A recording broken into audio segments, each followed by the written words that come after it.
So thank you again for joining me here on stage. And as we look at this, I guess, changing world that we're in, Jez, if we look at how we're going to understand cybersecurity risks, what are your thoughts about the internal risks that we are often overlooking? Well, from experience, unfortunately, a couple of months ago, I think that the internal risk, which I call where we have the employees and the systems infrastructure, is a lot higher risk to cybersecurity than actually the external risk. Firewalls and technology and so on can do a lot for us. But what is really difficult is to control what employees do, what they click on, and how they're being presented. We saw that from His Excellency's presentation about AI and people, which we now can see that the CEOs suddenly turns up on your teams and start asking for money. And it's all fake, of course. So it's a really big threat. And Alex, I know you've got some passion about this subject. What are your thoughts? Yeah, no, definitely. And I think the difficulty in today's landscape is, to ensuring privacy at the same time, not compromising security. And as the previous presenter as well, and we're talking about the robustness or robust solutions when we talk about physical security together with cybersecurity, since the development is going so fast and the threat levels are increasing. I saw a study from Q1 this year where we see that, it's only 12% of the businesses in Europe and Middle East, for example, that have a real robust cybersecurity solution. 70% of businesses don't even have a cybersecurity strategy. And 59% of all the threats that came was due to insider aspects, where, for example, how robust are these mobile policies within companies, and how much do we actually make sure that our employees gets the right tools to be successful, I think. So if we kind of change tack a bit here, Asma, when we look at your role within CIRA, what are some of the challenges and opportunities that you foresee that us as security professionals could be assisting with? The world is changing. So security professionals need to keep updated with the recent threats and the security measures that have to be taken with all the threats that are coming in the cybersecurity. They need to be educated. They need to be aware of all the threats. Security professionals are just working by the textbook. They are not educating themselves as threats coming up and rapidly changing. Every day there is a new threat. Every day there is a new software. Every day there is a new intrusion coming. So as security professionals, we can say they need to keep updated. They need to learn more about cybersecurity. They need to implement those cybersecurity measures in their companies and their software and their implementation with their clients. They need to take those measures, and they need to adhere by CIRA rules also, because CIRA always updates their regulations, their laws, to keep updated with the world, to keep changing. Let's say if we are going, now the world is going from analog to IP cameras, IP-based, let's say, devices. So these give us more flexibility, give us more features, but again, it opens more doors for security breaches, for data breaches. So we have to find that balance between both. We have to use the new technology and use the security measures that goes with that new technologies. Thanks, Asma. Jess, you wanted to comment? Yeah, I think this is really right. And one of the things that we actually also can do is we can learn from previous attack. And one attack specifically was really, really bad was the one with Maersk shipping 5 years ago, or 6 years ago in 2017, where they, within 3 hours, basically had 46,000 PCs, 4,000 servers, and 76 seaports, including 800 container ship, completely dead in the water due to a cyber attack in ransomware. And this basically just shows that if they really hit in the infrastructure, Yes. and the companies are not ready, then the consequences are tremendous. But the last thing which we could learn also is how Maersk actually handled this situation. And they were really transparent.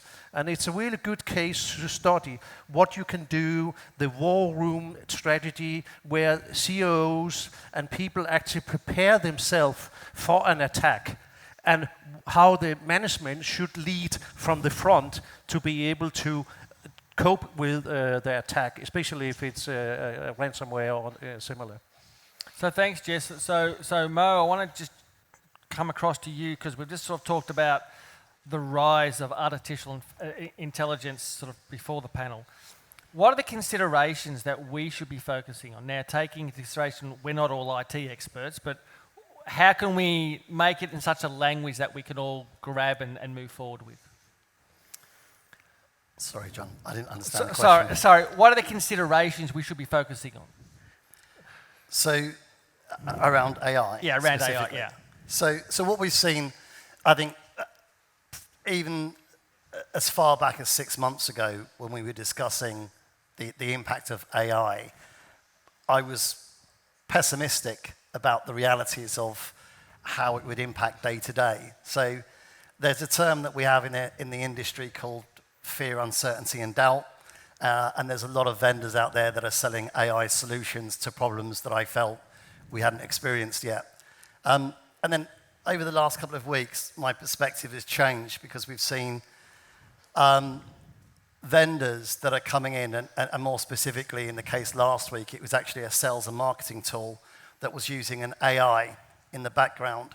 And as we went through the supplier review process, we identified that actually it was using an AI algorithm that was managing whatever the outcome was for the sales and marketing tool. And then the more we dug down, we actually found that there was quite a few businesses that were using outsourced services, that were using AI algorithms in the background. So it kind of changed my perspective that actually something that I thought we're going to have to deal with in the future is already amongst us, right? And already being used within the businesses. So I think it requires us to just be as diligent as we should be in terms of third-party suppliers. And as we onboard those third-party suppliers, is to make sure that we're really clear about what's being used and how the data's being managed throughout its life cycle. So if we kind of extend upon that concept around compliance, so then what are some of the challenges and opportunities that you're hearing about when it comes to that compliance around the vendor management? So I think there's a broader piece I just want to mention about compliance. So I think one of the most misunderstood perspectives is that compliance is the end state of your cybersecurity strategy. So often organizations will adopt industry standards such as ISO 27001 or Cyber Essentials in the UK, and feel that that is the end of their compliance strategy and that's the end of their security strategy, when actually those compliance requirements form part of your strategy. So it's really important for organizations to differentiate those two positions, because if your security strategy is just based on compliance, essentially what you're proposing is that you can get to an end state. And as we've seen here today, the industry is continually evolving, and it's really important that you have a risk management process that captures all of the moving targets. And you know, we often refer to the security program as all about the journey rather than the destination. Yeah. So the compliance piece is important. Third-party risk assessments and all those other good controls are really important. But fundamentally, at the height of that, it should be executives being informed and understanding around emerging and current risks within their organizations. So Alex, if we come across to you, and I'd be really interested to know your comments on what these topics are for your clients and what keeps them awake at night. No, absolutely, and I fully agree with everything Mo is saying. I think the vendor selection and the partners you work with and the partners of your partners is important. I mean, some of our global clients, I mean, we have Google, Facebook, Amazon, to mention a few, that we help with physical security, access control, visitor management solutions, and it's critically important to have that transparency and collaboration. I also want to highlight that if you look at the ransomware, back to that topic, I mean, we saw 25% increase in Northern Europe last year in ransomware. And the number one target was actually backup solutions. So it's not only enough nowadays to have a cybersecurity solution, you need to consider cyber recovery, hardened solution, you know, everything encryption-wise and so forth. And this is critically important that you work with the right partners, because back to the statistics, if only 12% of companies in the markets we operate have this awareness, this creates an open market for any imposter, so to say. And collaboration is key, and education, definitely. So Mo, I know you wanted to pick up on that.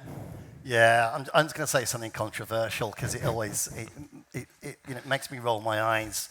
The ransomware piece, you know, if you haven't taken this as a risk in your organization, if you haven't prioritized it, if you haven't got a solution in place, it's tantamount to being negligent, right? We've mentioned this. Everyone should be aware. You should have this addressed. You should be prepared for this. Yeah, it's frustrating when you see the industry stats that companies are still being impacted by this, and by virtue of them still being impacted by this, it draws that sector will continue, right? It's a self-fulfilling prophecy. It's kind of, you know, people need to get their house in order. Yes. Well, you know, it's interesting because for me, Mo, compliance is basically a little bit like when you install a burglary alarm in the house and then you put a sticker in the window and say, I have a burglar alarm, right, from G4S. Yep. You know, and of course it's important, there's no doubt about it, because it basically means that the CEOs and the management has actually dealt with this problem and they have been thinking about it. But as you rightly said, it's just one tool in the toolbox, and it's basically not even the end game, it's the beginning, isn't it, where we need to fight the cybercrime. And especially with AI right now, as His Excellency said today, that you have all these investments in AI, but the cybercrime criminals are also investing, and they are even more innovative than the good guys, right? So you nearly have this AI bot against AI bot. So it's the machine war we suddenly have. It's like Terminator 2 revival again because of what's happening. And we really need to be there to understand that. So very interesting about we need to be there because so many of us are remote working. And I would be really interested to understand the panel's experiences and advice on the challenges around remote workforce and procedural change and information overload, and is it making us vulnerable? And Mo, what are your thoughts around that sort of remote situation? Look, what are we, you know, 3-4 years since the pandemic and all of those changes. Some other organizations were early adopters of home working before the pandemic. I think most organizations now are relatively mature in terms of remote working. And I think for me, from a security perspective, it's pushed most of the security responsibility back onto the endpoint. So we want to make sure that that endpoint is as secure as possible to allow the employees to be as productive as they can, because we obviously support remote working in the ways that they work. And when we talk about remote working, it could be a coffee shop, it could be Starbucks, it could be anything, and wherever they're working. The only other bits that we've kind of seen is organizations, and it's more around the BYOD policy. So this is where people are allowing employees to bring their own devices, and those devices don't have the same level of controls. And there's more of a requirement for the organization to put some kind of containerization in to manage where that data is and control how that data is managed throughout its lifestyle. So there's a slight nuance here, but it's more around the benefits that organizations see by not purchasing devices, allowing employees to bring their own devices, and then it's the gaps that we see around the controls. So when we look at some of the controls, ASMA, representing Sierra, are there any, I guess, success stories that you're able to share with us around how Sierra has been driving some of these regulations, some of these innovations to make our cyber world a little bit safer? Actually, in Sierra, we have an entire department dedicated for auditing and for, let's say, I cannot find the word, for inspecting those devices, just to make sure they comply with the latest measures of security, they comply with Sierra laws and regulations. So when you install those devices, when a company installs those devices, we are, let's say, 90% sure that those devices are secure enough and serve the purpose. So the compliance department and measures, I think, correct me Khaled if I'm wrong, they test all the devices, they test the CCTV systems, they test everything to make sure it's adhering with the law and with the latest technologies. And then comes the consultation section and inspection section. So in the consultation section, they always advise you to separate your security systems and security network from your regular business network. So nothing is interrupted if you have any updates in your security networks or your business network. So there is no interruption in your daily operations. There is nothing to affect your security network also. So again, I would like to add on what my fellow panelist here said. I always say that, in my opinion, that your business is as strong as your weakest employee. So if your employee doesn't have enough knowledge about basic knowledge of security, basic knowledge of cybersecurity at least, like if you have 100% secure business, 100% secure network, but then your employees comes with a USB and takes something out of your system and goes home and plug it in his own laptop, that's a breach. So they need to be educated in these small things. With the pandemic, we have to work from home. So that added another layer of security, endpoint security. We have to make sure that that employee sitting at home, opening your portal, opening your system, is secure enough from that door also. There is no backdoor for anything. So we use VPNs, we use passwords, we use two-factor authentication.